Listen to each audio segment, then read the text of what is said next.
Good evening everyone. Ayan. Try na ba kayo kumain ito guys? Ito ay fish skin.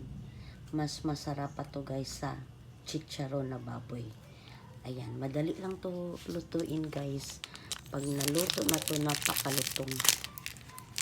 So dahil nga malalaki to siya, kailangan natin gunting-guntingin siya ng pa-square. Ayan, guntingin natin. Para pag maluto na siya, katamtaman lang yung kanyang laki.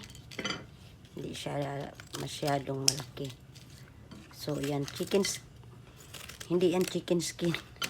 Fish skin.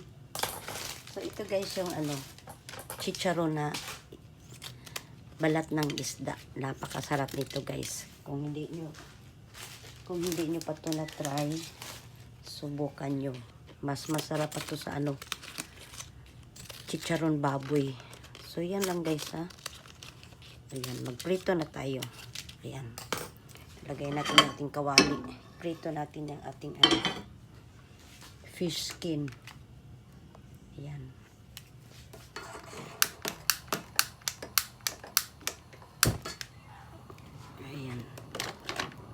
Madali lang yan siya lutuin. Natin tubig kay masyadong mapasa. Yan, tinanggal ko yung tubig. At punasan natin para na. Ayan. So, iprito lang natin yan. Kunting sugar lang.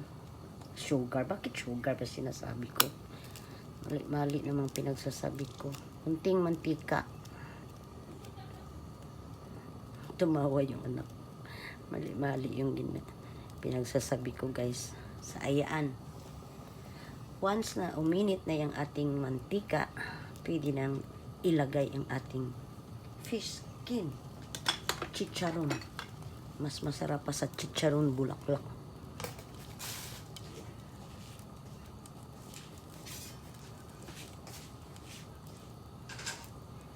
Ready na nato ang atong mga So try nato guys ha. Try nato kung okay na ba siya. Hindi pa siya mainit. Kailangan mainit na mainit talaga yan. Tulad ng pagmamahal ng mga magjuwa dyan. Char. So yan guys. Try natin ulit. Kasi mukhang mainit na. Ayan oh. O diba?